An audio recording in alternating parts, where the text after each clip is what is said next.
There's a test of the first prototype of the Pseudo mass spectrometer 9000 that I've developed here at the Visual World Investigate Lab at the North Carolina Museum of Natural Sciences in the Nature Research Center building. So this is the educational tool that's mostly been 3D printed and only involves a few electronic parts. So here it is here. At the base is the target at the moment.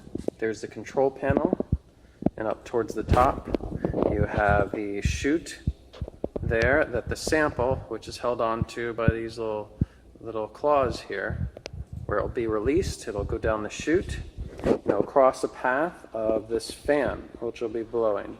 That represents the electromagnet in a real mass spectrometer. So its path down to the target will be influenced by the fan speed. And the weight of the isotope, the physical weight of what it was representing an isotope, will determine how far it is pushed by that airflow. A heavier sample won't be pushed as far as a lighter sample. So I have these little samples, these little isotope samples I've been printing out.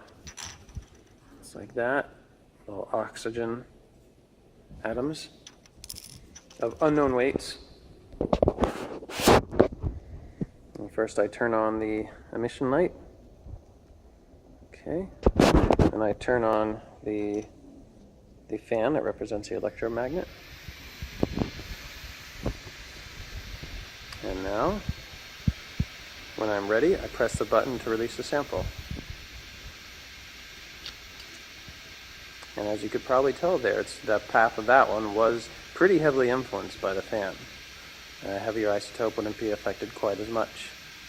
And what the students will do is, after first calibrating it with known samples, they will then be given unknown samples.